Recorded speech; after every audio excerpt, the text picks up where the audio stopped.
Okay, so we're going to talk about what is a key pose, some important principles of animation that we can observe even in 3D, and the importance of a breakdown pose. And I'm going to use this arm as an example to do that because it's very, very simple and easy to pose and easy to see what happens when you change the way that you move from one place to another place.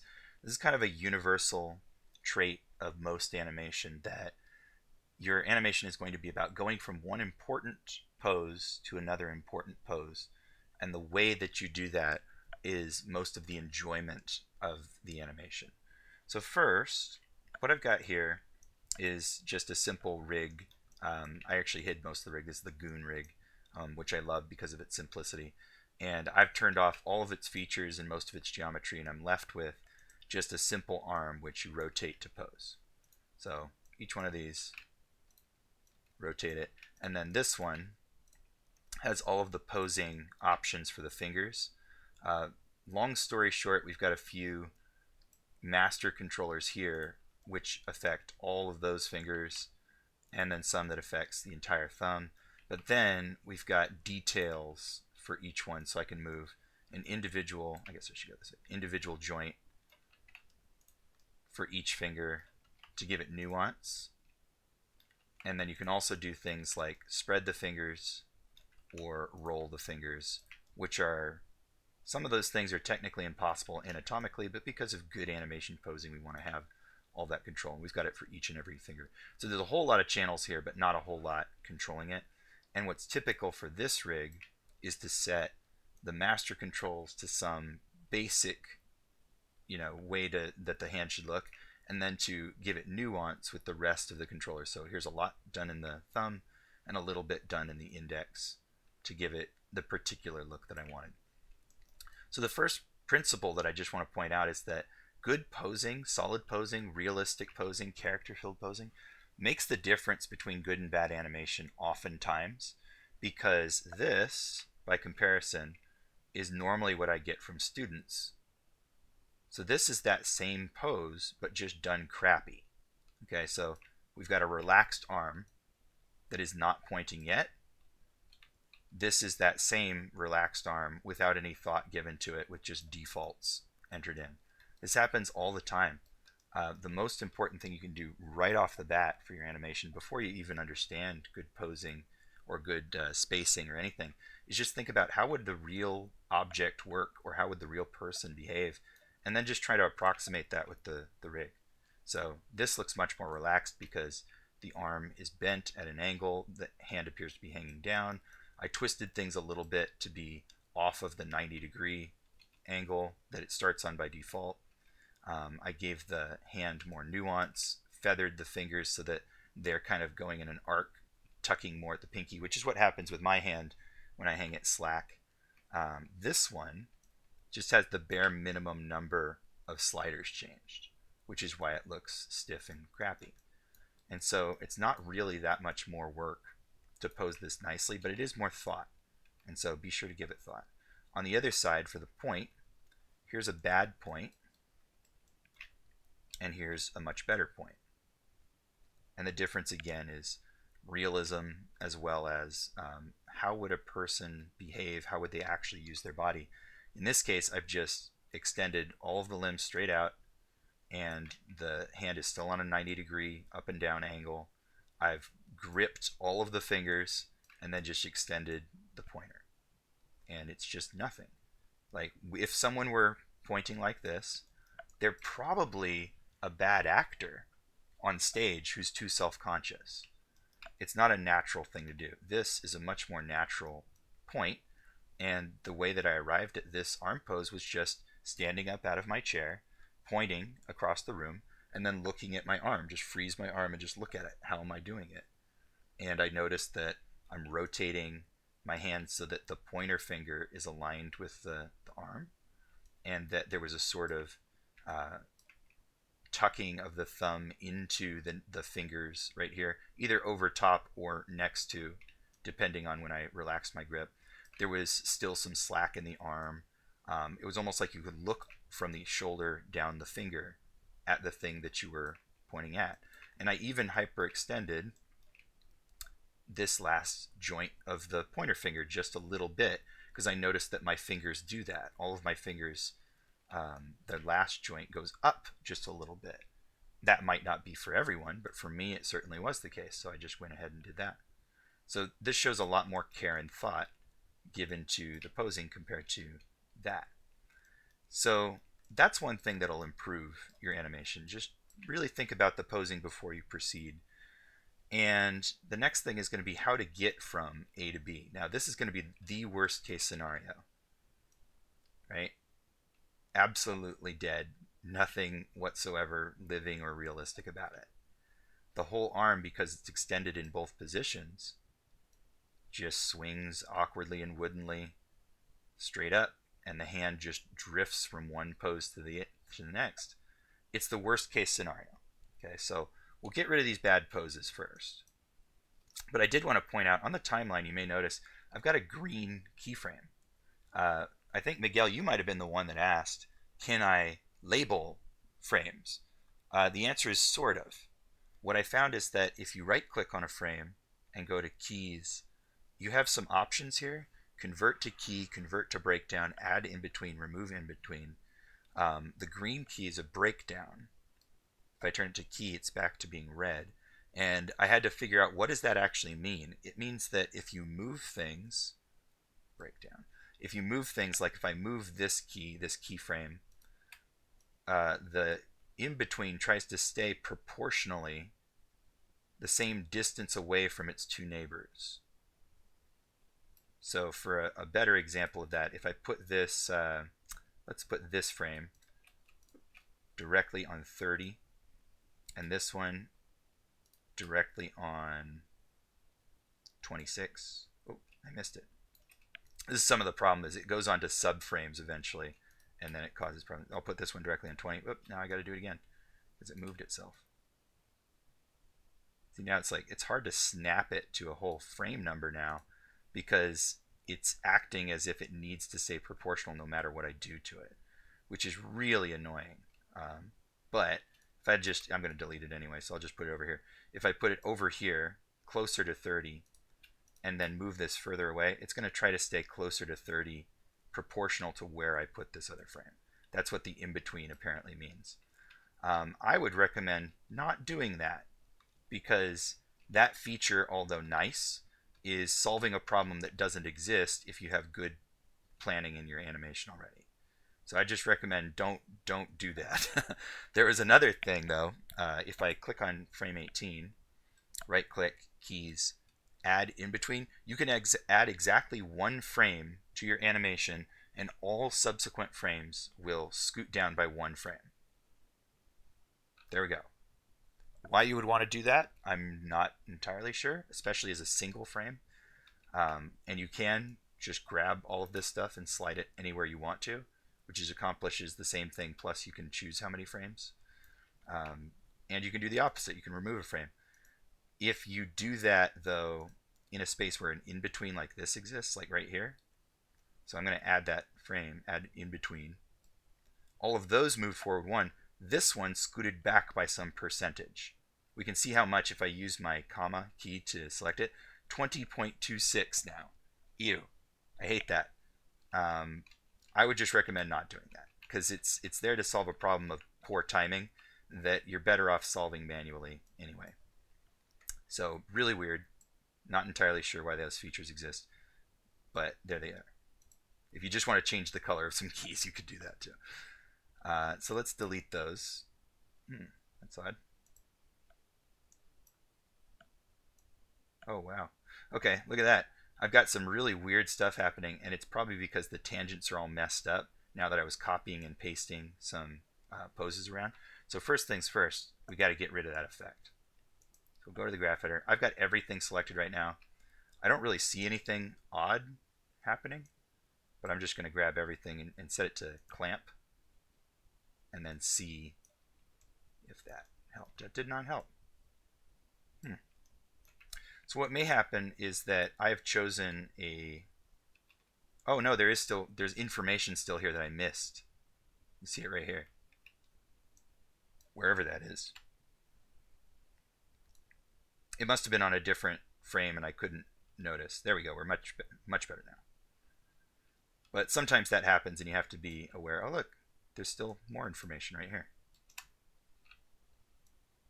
Huh. I guess sliding things around in that manner is very strange. Or it could be that I set my preferences for display on smart key ticks. I think I should just set it back to active, because that's probably why I'm not able to see all the key ticks on the timeline. I don't really know what smart does. I was just trying it out. All right, so here we go. We've got our poses down. I'm going to close the graph editor because we don't need them. Before I do that, do you have any questions about posing? Something that was strange or interesting? So just to address the whole idea of labeling frames, I think I was talking about like if you had specific poses for things, if you could like add notes to them, basically. I believe that there is a way, and I don't know what it is. As far as I remember, That's what you showed us with the graph editor kind of made it pointless anyway. yeah. That level of detail is probably not going to be necessary inside Maya on the timeline. I would recommend having a document that you use for that, and I almost always do. It will have at least my key poses and the time that I think that they should arrive on. And I refer to that because it's much easier to see, especially if it's done with drawings. Usually my planning document will be little thumbnail drawings of the character with frame numbers over top. It might not be in a grid like that. And that's probably a better organizational tool than trying to do it on the timeline. But there are these bookmarks. I mean, probably you can do it with that. I just haven't tried them. All right. So now let's look at what is a breakdown pose. Why would we actually want one? In the Animator Survival Kit, half the book is dedicated to the idea of breakdown poses because they are so useful, and it's one of the principles of animation. Oh no, breakdown? I don't think breakdown is a principle, but it should be because it's so useful. It's a way to get from A to B in a way that is interesting. So right now what we've got is a relatively good pose and a relatively good pose and nothing in between the two. I put them on 45 and 15 so that 30 represents the dead center. As a rule of thumb, the dead center exactly between two different poses is universally the worst decision that you can make. It makes a lot of sense, like logically, if you get something from here and you want to move it to there, in between it's going to be right in the middle, but it's boring. It's lifeless. It has no character. It doesn't take into account anything that would convince you that this thing is alive, choosing to do its actions, or even reacting to physical forces. None of it. So what do we do instead? Well, we set a key, and you can do it right in the middle in time, but that might also be the worst choice too. You might want to alter the amount of time it takes to get to that middle position by making it get there quicker and then linger, or making it arrive there slower and then quickly resolve. But we're going to put one right in the middle of time, right? We're going to start here in this boring pose. What do we do is basically anything else, literally anything else would be better than this. So what I'm going to do is I'm going to select everything and copy this frame, and I'm just going to alter it to do something else, and then I'll paste it back into this position and alter it again. We'll just try a few different things. So do you guys have an idea for what you would like me to try first, or should I just mess around? I think when you try to point something out, you tend to point like almost straight up first, if you, especially if you don't immediately know what you're going to point at. Yeah, so like preparing your arm like this, and then resolving into the direction you want to point. So I'm going to give that a little thought and say, I'll make this wrist bend back further, like that. I won't do anything to the fingers just yet, but that's another avenue for doing something. So it's like we're pointing up, and then we'll point forward. So like that. Okay, so let's see what that looks like. That's better already. Okay, now there's some things that are happening that are hard to anticipate. So here, see how little the bicep moves? I didn't think about that until I watched it play back. And so I should probably do something about that bicep, like not move it quite as far so that the arm straightens out like that, or move it further so that it has to come back down again, so that it's not holding still during that moment. So that's pretty good. And yeah, that's a decent example of a better breakdown than halfway. So as you watch that, it's more interesting. It has more life. Let's put the arm back into the worst position. Let's just paste that. Okay, so here we are again, and let's watch that play. It's just nothing, right? You have another idea for where we could put this middle pose? Is there a different option? Maybe kind of like dragging the wrist. So like here, we'll stay down longer. We could start moving the bicep, but have maybe the forearm straighten out. Or even, and this is an option that's a little bit weird, we can reverse it too. With this character, it's possible. Some characters you can't without it looking gruesome, like they broke their bones.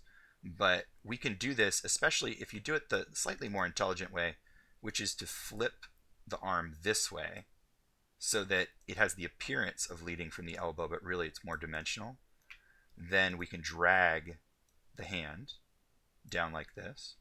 Let's see. Now it's going to reverse a lot. So why don't I counter that just a bit? I got to be a little bit careful here to not rotate too much, because then we'll get strange rotation. But let's see. Now we're getting that sort of thing, this sort of dimensional rotation. It's better than nothing, that's for sure. Yeah, it looks like you're picking a book out or something. Oh yeah, it's a sort of casual selection now, almost perusing. Okay, let's try it the more cartoony way, which would be to just bend the limbs in the direction that I want to. So I'm going to reverse the elbow, progress the arm, and then drag the hand down like this. So this is kind of ignoring anatomy, but it's still going to look okay. Your brain almost fills in the detail that, well, they must have rotated their arm. They couldn't possibly be breaking their elbow joint like that, but in fact, you can do that sometimes. Physical reality dictates that for the elbow joint, we should only really be bending it in one direction and never rotating it from the elbow or rocking it from the elbow. But this is animation. You can do that stuff, especially if you're subtle with it. If you're subtle, you can get away with just a little bit of extra flexibility where none really exists. That same thing is true of the wrist, by the way. If you're not aware, and use your own wrist to test this, you can rotate a good distance downward and upward with your wrist, so towards palm and towards the back. You can twist your wrist, but really that's your forearm twisting. But you've got quite a lot of rotation. You've got very little rock in your hand. That's towards the thumb and towards the pinky side. If you try to do that motion with your own hand, you got about 30 degrees total, and that's it. So that physical reality is worthwhile knowing about and trying to make sure that you don't go beyond those limits too far. But really, we can break that stuff quite a bit. So this is better. This is better than it was. Okay. Let me try some wilder stuff, though, because I really mean it that just about any decision other than this one is going to be better. How about instead of doing this, we push the arm over here and we bend it up really tight, and we have the hand, I don't know, do this. I don't even know what this is, but let's see how it plays back. Okay. So we got kind of like maybe an accusation, like a stabbing, but like a tentative accusation or something. And or you're exaggeratedly pressing a button. Oh yeah, okay, sure. Yeah, like an elevator button, preparing to and then jabbing at it. So we can almost get like accidental character from this. Now what if I just that? Now it's almost like a silly Mr. Bean pressing a button or exaggerating an accusation, like they're taking a deep breath first and then pointing their finger. Yeah, I absolutely see that, like Scooby-Doo type. Yeah, weird. And that's the point, is that anything is better than nothing. Let's do this. What's going to happen? Oh, I did it on the wrong frame. You got to make sure to actually do it on the correct frame. There we go. Okay, so let's do this and see what happens there. Okay.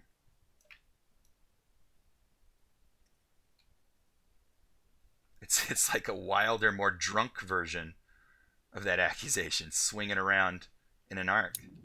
It's like an umpire kicking someone out. Yeah, yeah. And bear in mind, we haven't changed anything about the starting and ending pose at all. We haven't changed the timing at all. And we haven't even changed the timing of the breakdown pose that we're changing.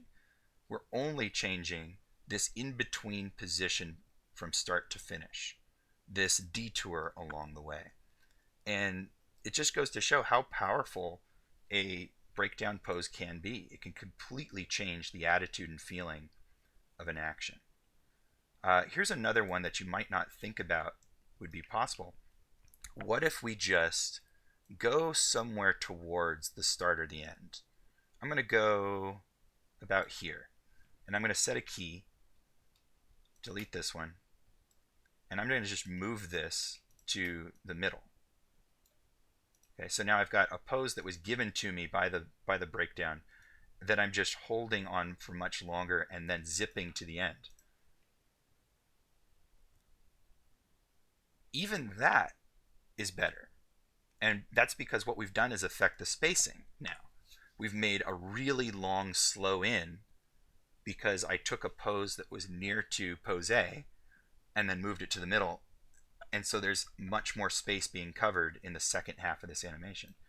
Other thing can be done as well, the opposite. Let's delete that, go over to about here, key everything, slide it over.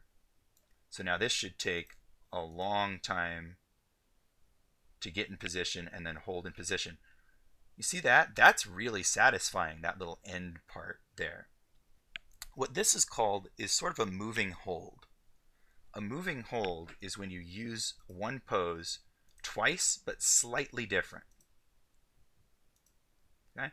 So now instead of just arriving in position, it arrives in position almost and then takes a while to settle down.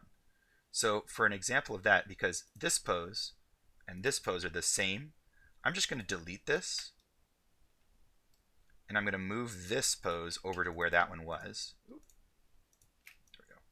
45. And then over here, I'm going to do the same thing. So I'm going to take right about, we'll just do there. Ooh, what did I hit? I think I hit D for duplicate. I want to undo that. I'm going to delete this one. And I'm going to move this into the position where that was. So now we've got, instead of holds, we've got moving holds. It's pretty boring, but what's happening here is subtle movement that really never leaves this pose. This can sometimes be very useful. Okay? So for a slightly better example of that then, let me move this first pose right up until about here. Then I'm going to copy it and paste it. And so now we'll have a hold and a moving hold. And I'll do the same thing over here. Remove this one about to there. Copy it. Paste it. So we'll have both a hold and a moving hold. It kind of softens the arrival a little bit. It's actually not great, but it's an interesting thing to see, this last little bit. Here's what would be better though. Better than that is we could add some overshoot and some anticipation by reversing these two poses. This one has moved a little bit. This one's back in the same spot. So what if I did that instead? I'm just going to shuffle them. So now this one should move. This one moves back, right, before it goes. So it's going to go rocking a little bit back, then forward. I would kind of have to get rid of this pose now because it's going to cause a distraction. Let's just do that. And so I'm going to do the same thing. I'm going to shuffle the position of these so that one that's more progressed happens first. Okay, and then I'll delete this one. Okay, so let's try that. There we go. So it goes back, forward, up, down, back, forward, up, down.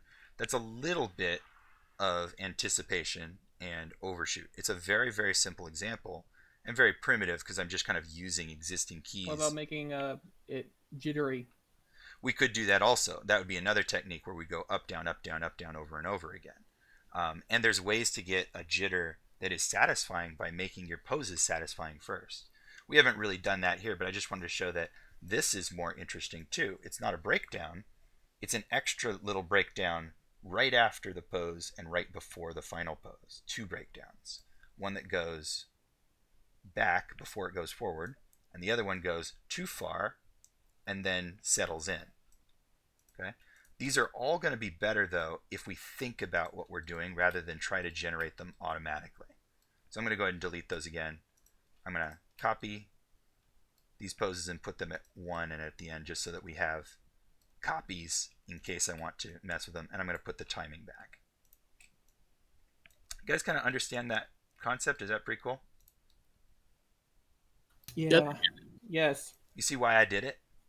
Yes. It gives life to the animation. And really, if you think about how people work, you aren't going to just raise your arm to the perfect height. Only robots do that. Yeah, and they're weird looking when they move, especially human-shaped robots, androids. They fall into that uncanny valley where I'm pretty sure this isn't alive, and I can't put my finger on why, but for animators, you really can identify exactly why.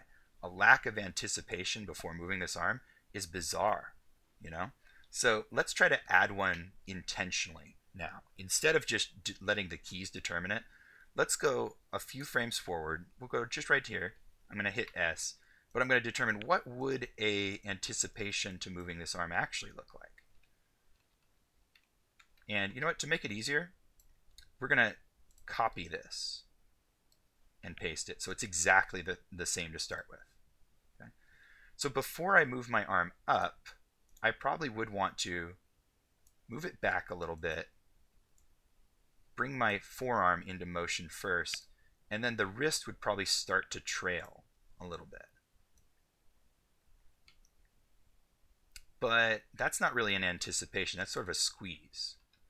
So instead, let's see. Raise the shoulder a little bit. So that's something I can't do because I turned off those controllers. Oh, you mean raise the bicep? Like I turned off the ability to move that shoulder joint at all because I wanted this to be real simple. But that's a good thought. Actually, okay, I just did it the wrong way. We just want to push that back down a little bit. So what's happening is the arm is just tensing a tiny bit before it goes into motion. There it goes. Okay. So let's see if that helps. It's really, really quick and probably not subtle enough. It kind of looks like a twitch. Maybe something's going on in the graph editor that I'm not aware of. Let's take a look. Oh, wow. There is something going on in the graph editor. That's a very bad tangent, and I don't know how that happened. Let me grab all of them. Wow, strange. I'm going to just set these to automatic tangents because we don't really need them to do anything special. And we shouldn't have to open this over and over either. So I'm just going to set it to auto. There we go. That's probably going to be better. I don't know why it did that. There. I think it happened when you changed it before. Mm-hmm. From automatic to whatever it was. Right. So what I'm thinking is I would want this to get a little bit higher. So I'm going to push this just a little bit further back. Like that.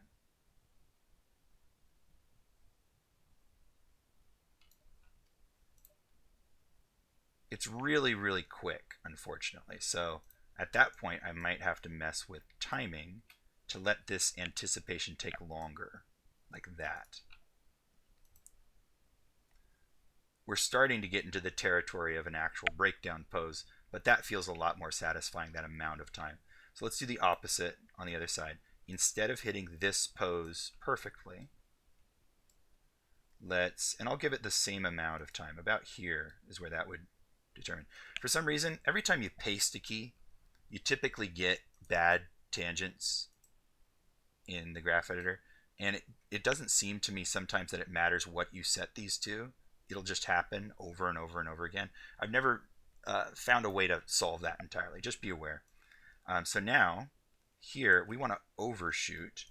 The way I want to overshoot is by extending this arm further and straighter than it ends up, so it can relax back into this pose. And I'll even bend this down a little, and the pointer finger I'll bring up a little bit, so it's straighter than it ends up. That looks a bit strange, though. The fact that the finger relaxes that much.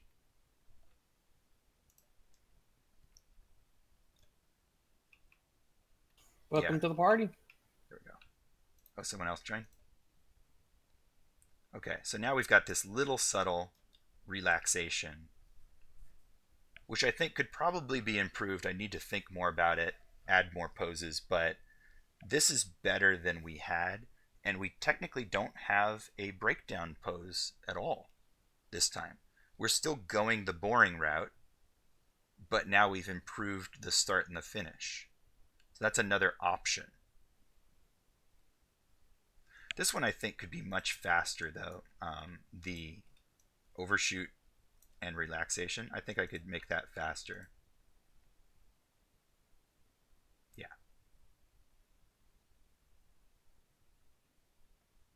Okay. That does look a lot better. Yeah. So it's kind of interesting, huh? How we can do all this stuff. Let's try to put it all together though. So we've got our fairly good starting pose, our fairly good ending pose, and a hold on either side. So the whole thing all together would be going to the middle, thinking about how we want to make the arm get from point A to point B, then doing the overshoot and the anticipation. That all together should make the best possible treatment for this arm.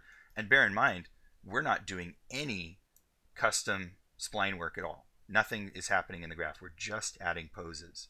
So you can really do a lot of good work that way. So what should we try for our breakdown pose? I kind of like the idea that you had initially of going higher and then whipping the arm out at the end. I think that was a good one. So let's do that. We'll get up to about here, and I'll even rotate it just a little bit like that. That'll be our breakdown pose. Let's see how that already works. So it goes up, point. Up, point. Okay. So that works. Now, should I offset this in time? Should I make it take longer to get into this position than it takes to get to the point? I think so. I think that part should be nice and snappy and quick. And this part should be slower. So let's take that pose and let's scoot it down the timeline a little bit. Oop, there we go. Scoot it to about there. Be a little bit more bold. So it's going to go slow, quick, slow, quick. All right, good enough for me for the now. Now let's try to give it a little anticipation and a little bit of overshoot before it hits that pose. So that means typically if I'm going to do this, I'm just going to copy the end pose and paste it where I think the overshoot should go, just a little bit before, really. Right about here would be okay, maybe here. I'll go 41, just give it a little longer. Paste. So this is the same exact pose, and now I want to craft this exaggerated stab. So I'm going to straighten out the arm. I'm actually going to try to really do a better job this time. I'm going to straighten the wrist and the finger. I'm going to increase the bow in the finger like that. Let's try to re-aim the hand just a little bit like that. And I don't want to like fully hyperextend the arm because I think that would be too much. For instance, if we did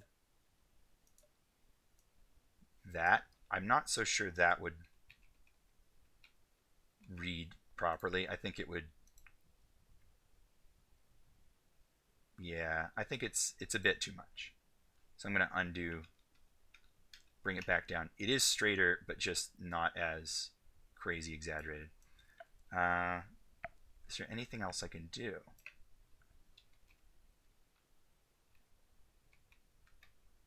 I could maybe bring this back down just a little.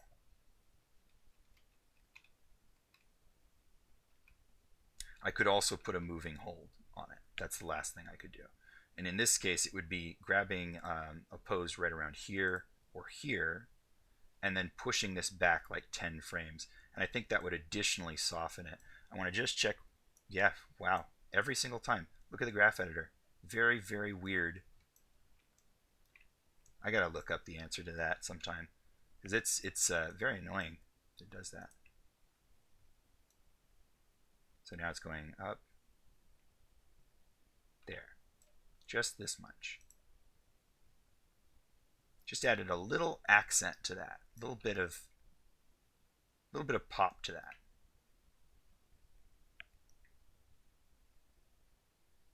Okay.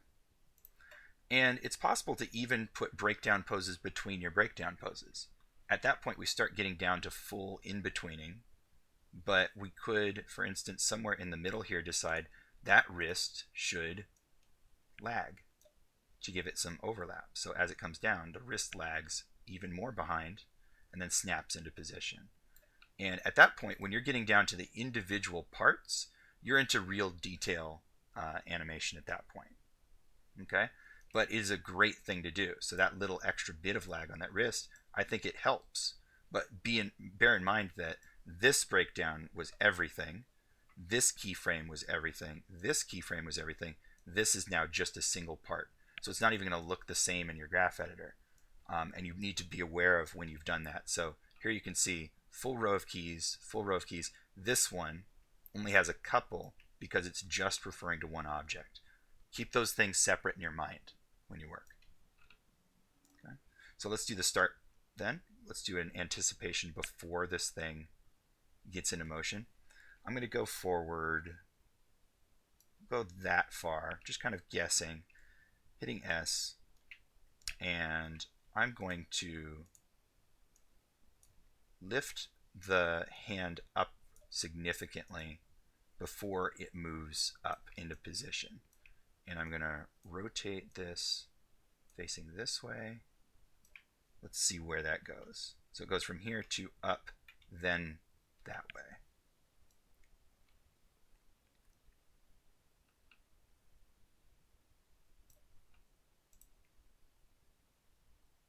I actually don't like it entirely. It's better, but I don't like it entirely.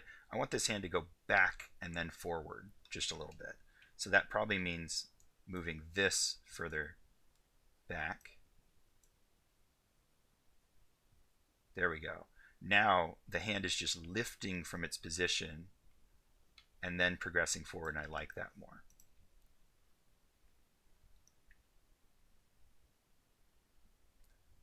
The point about these anticipations, overshoots, is that they shouldn't constitute an entirely new pose. They shouldn't be an entirely new action. All they should do is accentuate the action that you've got. So the subtle difference between these two is just big enough to really have an impact. But if it was as big as this is, that's a full breakdown pose. That's a different location. So that's significant. But for an anticipation or for an overshoot, the difference has to be a lot more subtle.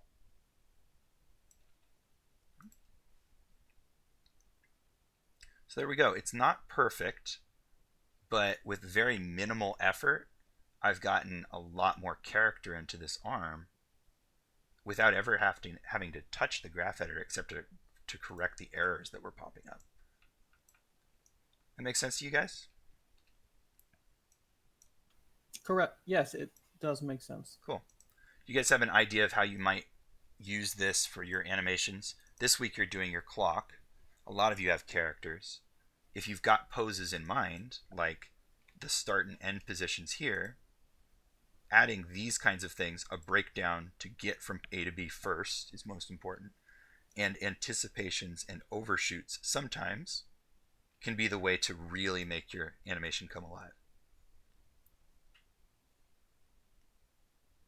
You guys have an idea of how you would apply that to your own situation? Tiny bit. Yeah? Mine's a mechanic, which should be a little bit robotic, but it does give.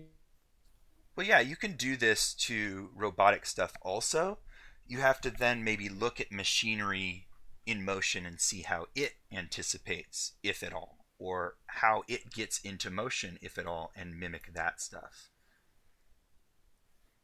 So for a robotic arm, what you might notice is that right when it starts moving, usually there's a violent tug in the direction of motion that kind of settles down as it gets into a straight linear progression.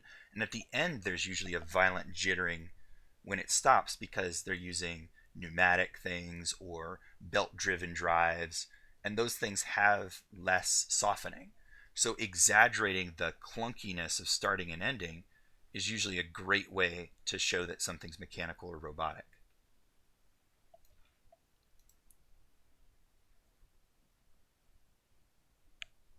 You're recording this session, right?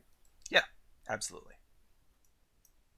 And some of this stuff I also demonstrated in the lecture on clock animation, which is up on YouTube.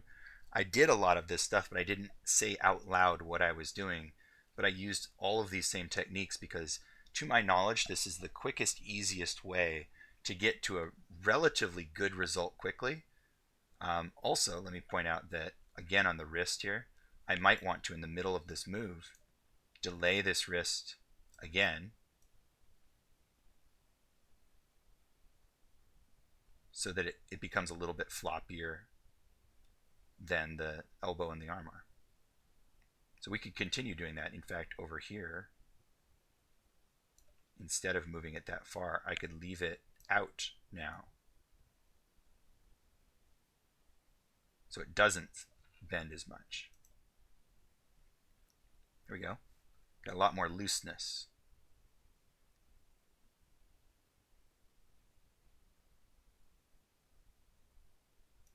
And so again, that was just an adjustment on one particular part to accentuate the action rather than adding a full new pose.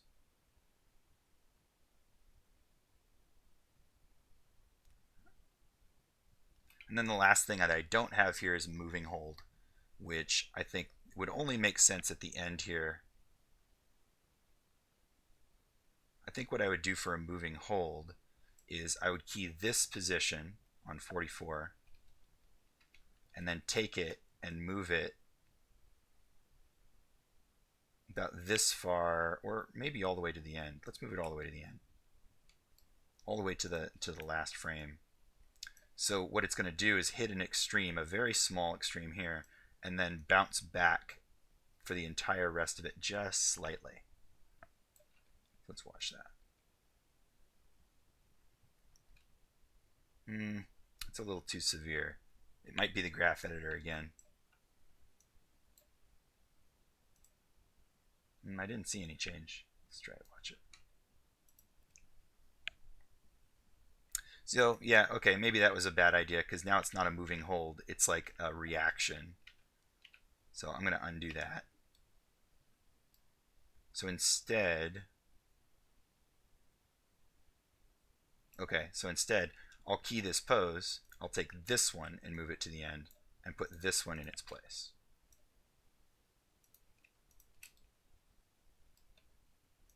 So now it'll be a moving hold in the correct direction, which is probably going to be better. Yeah, that is way better. You see that little tiny, I'm going to zoom in so you can see it, little tiny softness of that resolution. It just keeps moving a tiny bit to relax into that final position. Yeah, it makes it less stiff. Yes. Holding still and starting from a stop without any anticipation is stiff. So maybe we need that at the start too.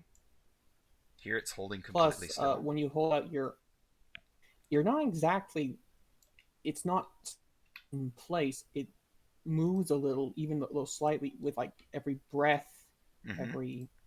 Now that's a level of detail that would be secondary that we'd have to add on top of this. I'm trying to just purely stay about the action, but you're right that there's lots of little things, weight adjustment from foot to foot, breathing, all sorts of little bits that add life. So I just added that moving hold to the start also. So I took a frame that was just a little bit into the action, just one, moved it into that place, and then left the first one completely alone. So now we get this before we get that. And so that little bit of extra life for that moving hold makes it feel like it's living from the very first. And it also conveniently adds a little bit more anticipation because that's what's happening.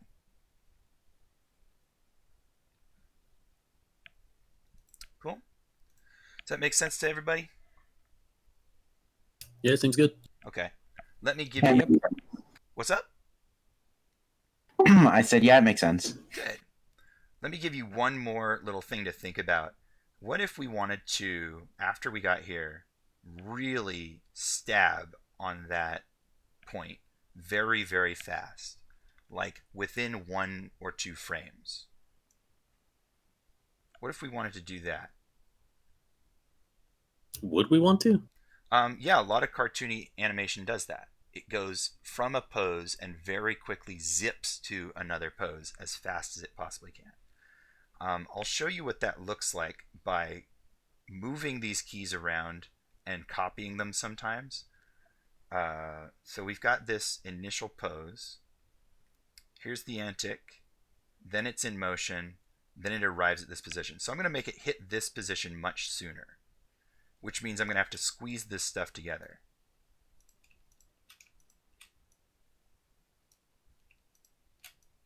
Like that. So now, all the same poses, but we've hit this a lot sooner. We may need another moving hold here so that it doesn't seem silly. So I'm going to key this position and then hold it for just about as long as the original one was held. Let's try to make it as fast as possible. Okay, so now it goes zip all the way up there to hold. Zip, point, zip, point, zip, point. So that's half the action with a zippy animation now. All the same steps are still here. I'm just choosing to stay in this breakdown position for much longer. Okay?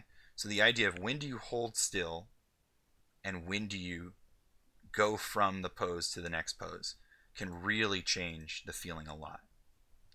But let's do it both ways now. Now not only am I going to hold in this pose, I'm going to zip to the point and hold there longer.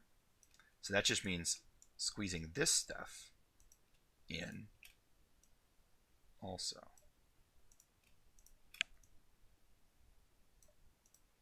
Okay, let's try that. Zip, zip, zip, zip. And now It does look like cool cartoon animation. It looks more like now, right? And that's usually what makes the difference between cartoon animation timing and more realistic timing is how long do you hold in positions, or basically hold, they are moving hold still, and how fast do you make the transition. But now my pose is almost inappropriate for how fast the animation is going. I kind of need a more exaggerated stab pose because of how quick we're going. Something that you might want to note though is that the faster you want your actions to be, like this stab, the more anticipation you need to make it telegraph properly to the viewer. Okay, so I've got all of this time holding this finger up in the air, which means that you are alerted to the fact that I'm going to stab it down right afterward. Let's try to make it as fast as possible. So that's the overshoot and the settle. So I'm going to make that I'm going to leave that 2 frames. But this one, I'm going to make 1 frame. And this one, I'm going to make 1 frame. Maybe 2. Let's find out. Okay.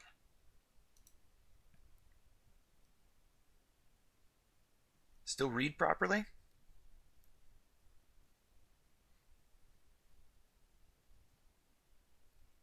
What do you think? Still read properly? Or is it too hard to follow? For some reason, it reminds me of Judge, that one anime about a judge, like, I am objection. Oh, yeah. What, Phoenix, right? Yeah. Yeah. So you guys can Though I've still never follow it actually then. watched it, You, but it, for some reason, sure. like cartoony Mm-hmm. lawyer thing. Yeah.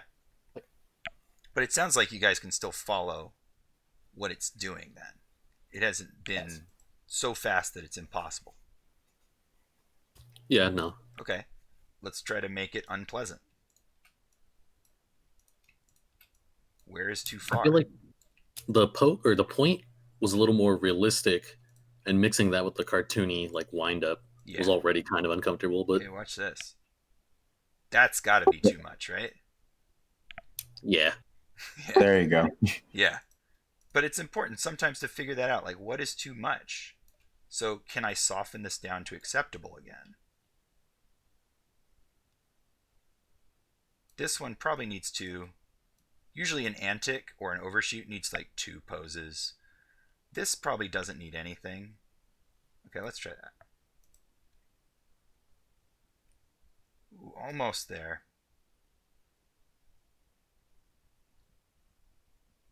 Or maybe I am there. I don't know. Let's try to just soften that one more frame. I feel like we're just about there for the zippiest possible, kind of animation that we could get with this 3D model without resorting to special effects. There is the option to do multiple frames, or to do smear frames, or to get squash and stretch involved, which I'm not doing any of. I'm just posing this figure. But this is still able to be followed, I think.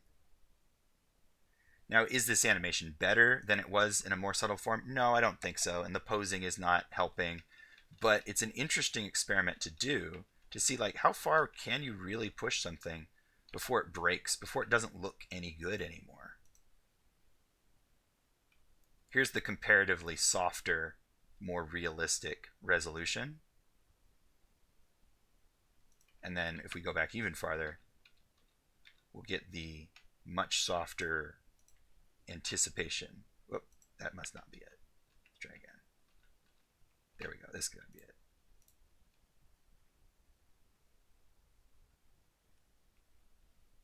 So really, I think I prefer the one just after this, where the setup was snappier and the resolve was softer.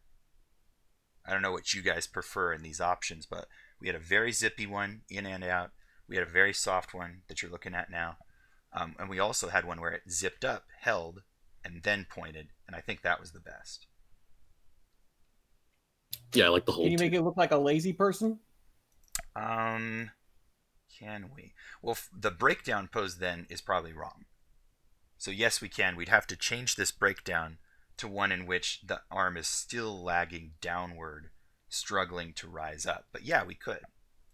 And we probably don't have to change the timing either. Let's leave the anticipation alone. The overshoot's going to have to change, but let's change the breakdown pose. So I'm going to delete all those.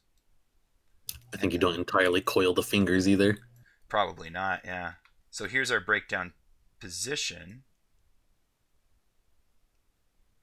What should we do? I'm going to lean this down. Yeah, let's relax the hand. So that master grip. And because I did that to the finger, thumb too. Thumb's doing some weird stuff.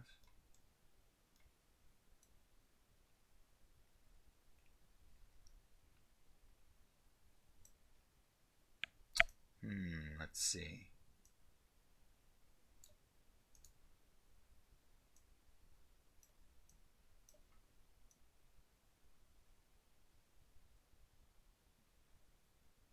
We may need one additional pose in between these two, where he's like almost pointing but not quite.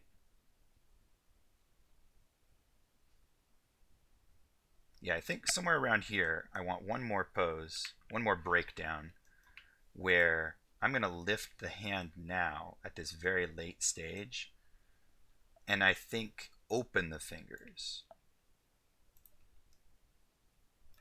Let's use the cup a little bit, and I want to spread the fingers. Okay, let's bring that pointing finger back down, and thumb. I'm not sure if this is going to look good or not, but I feel like it could work. Thumb, spread. So almost like he opens his hand, and I think this one probably needs to relax a bit more again.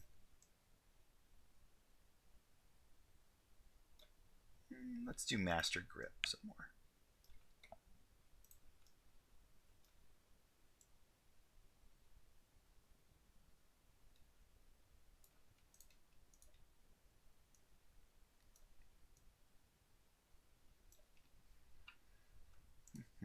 Trying to figure this out.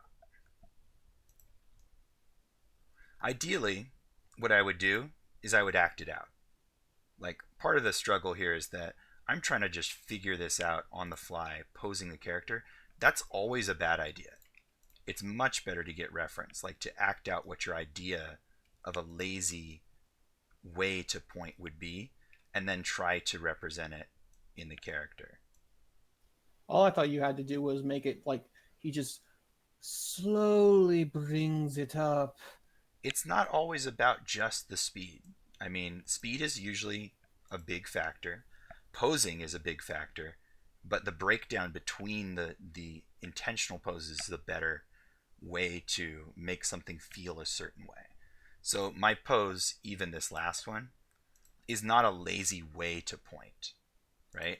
A lazier way to point might have this, flopping kind of like upside down, like that maybe. We may, I don't know, keep this way lower, not even quite point at something, kind of pointing down towards the ground. Loosen up the fingers so that it's not so tightly gripped, and then that means that I've got to get the finger, right? Re-aim the hand. So we might flop the whole hand over and point like upside down, like this, for a lazy point. But now my breakdown was not done with that in mind, so I got to get rid of it, right? These two got to go because they're not progressing the right direction. And even my anticipation probably has to go as well to get into that lazy position correctly. And I've got to rethink, how do I anticipate that? How do I want to choose my breakdown now? So maybe at this stage I could take a long time to get to raising it up just a little too high and then flopping the hand back down like this and have it like bounce. It's already kind of bouncing because I've got that wrong pose there, but like a really slow and then resolving to somewhere like here. Let's just get rid of that.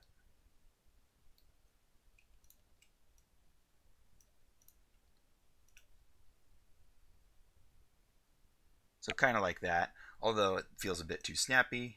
So bring that back down a little bit. Yeah, but ideally I would shoot reference of myself on camera, acting it out to figure out what are the poses I'm going to want, what is basically the timing I'm going to want, and then I would work on the nuance. But Just fundamentally, fun question. Yeah. How would you make it look sinister? Again, one first thing would be good posing and probably shooting some reference, but a sharper overall stabbing of the finger, a more sharp angling of the arm and the wrist. I would try to act out sinister on camera and look at what I do. Or if I don't feel like I'm up to it, look at some scene in which some character is accusing another where it feels sinister and try to copy their body language. I was actually thinking more sinister, but effortless sinister. Then that's a very specific target that you have to kind of define somehow. because Yeah, that I was sort of thinking Darth Vader, but okay. well, so that sort of thing happens all the time. You get like these different shades of interpretation. Like it's sinister, but it's casual and lazy. And you sort of have to pick which one is the one that is physical and visible, and which one is the one in context, right? Imagine someone who is on a Saturday lazing about on a couch, barely able to move or wanting to, casually reaching over to get a chip and not being able to reach it. Okay? Imagine that same kind of action, but the thing that they're doing is reaching for the switch that will electrocute someone to death. Context changes interpretation. The action could be exactly the same. I'm just going to casually, lazily reach over here. But in the context of someone will die when they hit that thing, it becomes incredibly evil and sinister. And maybe even more so because of the contrast of the way that they're doing it. That makes sense? Yes, actually, it dawned on me when you said the context, and like, Yeah. oh, So when we're animating something, yeah, we have to context. be aware of what is physical, visual, and what is the surrounding circumstance, the context of the action. Because a person who is throwing a ball like a baseball player at a baseball game is perfectly ordinary. A person throwing a baseball because it's a water balloon fight, or throwing a water balloon like it's a baseball pitch, is kind of funny and like overly intense and overly athletic for those contexts. Or doing the same thing but with a grenade. Yeah, exactly. Like you have, I don't know, someone who gets drafted into, the army in World War II and throws a grenade like it's a fastball. That becomes kind of funny, in fact. Although it's dire. Yeah. Or someone who's far too competitive with children. Like they throw a snowball like it's a fastball right into a kid's face and knocks him out or something. You can play it for comedy, you can play it for drama, you can play it for horror. Taking that context and twisting it kind of does some of the heavy lifting. Okay. I just imagine someone casually pulling the pin, counting the seconds so that when he throws it, it will explode on impact. Yeah. I mean, and that's intense, but if they do it casually, it can add to the intensity of the action because everyone else is going, "What are you doing? You're going to die." You know. Or it can make them seem like more of an expert. All right. Cool. Well, I just wanted to discuss this with you guys because I think it's a great way to introduce the concept of a breakdown pose, talk about the importance of the initial posing, and also mess around with the timing a lot because you can accomplish a whole lot.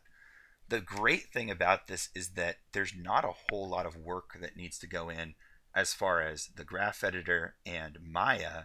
It's more about thought and a little bit about playing with it too. When in doubt, shoot some video reference or look for a scene in which someone's performing the action you want.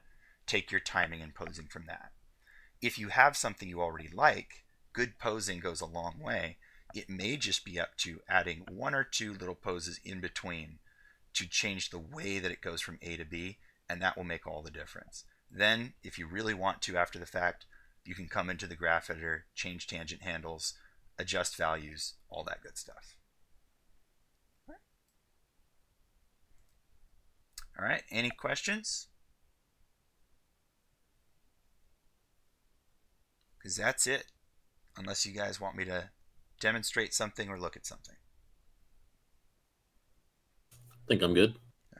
And Nate says it'd be cool if there's a smearing effect. Sometimes rigs supply that. Sometimes you can get away with it with motion blur. So we do have that option in the viewport right up here.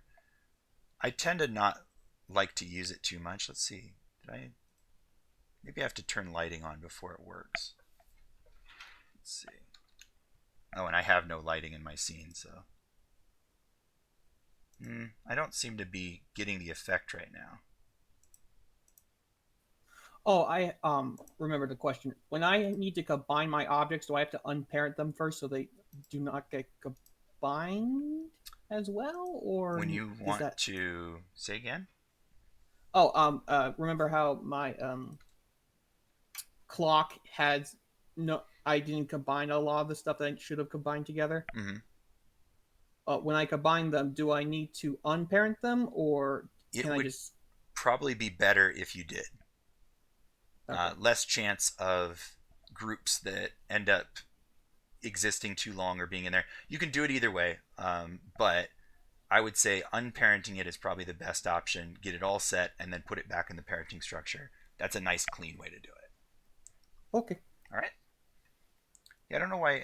I had motion blur on the Play Blast that I did last week, but I'm not seeing it now. I don't know why it's not active because I turned it on. Well, Is there like a quick key to unparent everything? um, delete. Oh, you mean like get rid of all keys? I meant unparent. Oh, unparent. Yeah, Shift P. Yep. Okay. I meant everything all at once, but okay. Oh, everything? If you grabbed everything and then hit Shift P, I think it would unparent everything. Okay. Yeah, just keep your outliner open so you can see what's happening. Yep. All right, you guys. Then that'll be it for now. Unless you guys have additional questions. Cool. All right. Thank you, guys. I hope your animation goes well. Let me know if you have any problems. And Oh yeah. we'll check that out. And we don't have to turn it until after next class, right? So we can have it critiqued and then fix it up. It is actually due on Wednesday. Today is the day that you would get critique on it if you are in progress. Oh. So it is due on the day. I want to see it, but you can always revise things. So if there's something wrong with it on that day, you can fix it up. Okay. No, we can't hear you, Nathan. I hear very, very quiet something. Yeah, you're lighting up, so you're definitely sending something. Yeah. You were audible earlier.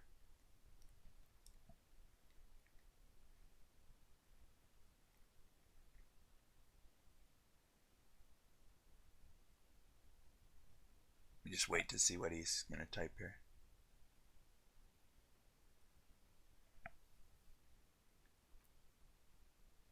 Is the arm in that handouts folder? No, I can pop it in there. This is actually a full rig that I just hid most of the parts to. I will put the full rig, the Goon rig. It was a free one that I got many years ago. One of my favorites because it's nice and simple. And then I'll also I'll go ahead and save this file as animated and put it in there as well. You can just grab everything like that and delete out the keys to mess around with it if you want to. Okay? Wait, how do you delete keys? Once you've got something selected, just click on the timeline, right click, and choose delete. If you want to delete everything, then use shift left click and drag to select however many you want to delete, and then right click delete, and all of the keys in that region will go away. Okay. If you want to delete absolutely all animation, select the objects, go through the channels, and delete selected, and it will get rid of all of that animation. If I could just select the stupid last thing. Come on. Okay, I'll just grab that much. We go delete selected right here. All animation is gone, regardless of where it was on the timeline. Delete. Okay. Where it should have been. Didn't update. Huh. That's weird. Didn't update. Maybe I hadn't. Oh, you know what? The other objects don't have these channels, so not everything's gone. But yeah, that's how you would do that. All right. Thank you, guys. I will talk to you next time. Send me a message if you have any trouble. Thank you. Thank you for everything. Yep.